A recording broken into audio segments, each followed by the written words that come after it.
The Insurance Institute for Highway Safety found the Crew Cab 2025 Toyota Tundra to be as safe as full-size trucks can be from the standpoint of crashworthiness.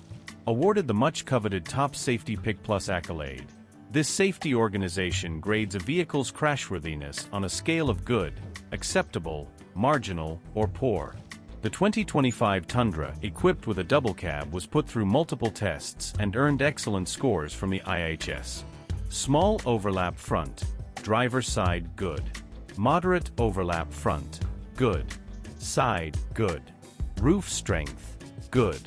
Head restraints and seats, good. As for the updated moderate overlap front, the Toyota Tundra Crew Cab beginning with 2025 models, changes were made to the rear seat belts and rear seats to improve occupant protection in frontal crashes. The rear passenger dummy's head remained a safe distance from the front seat back. Rear passenger dummy injury values also indicate a low risk of injury to the head or neck and chest. During the crash, the shoulder belt remained in an ideal position on the dummy's chest.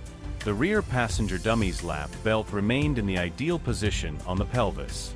The 2025 Toyota Tundra is one of the safest half-ton pickups available to purchase today. If you enjoyed this review, be sure to like this video, subscribe to our channel for more exciting car reviews.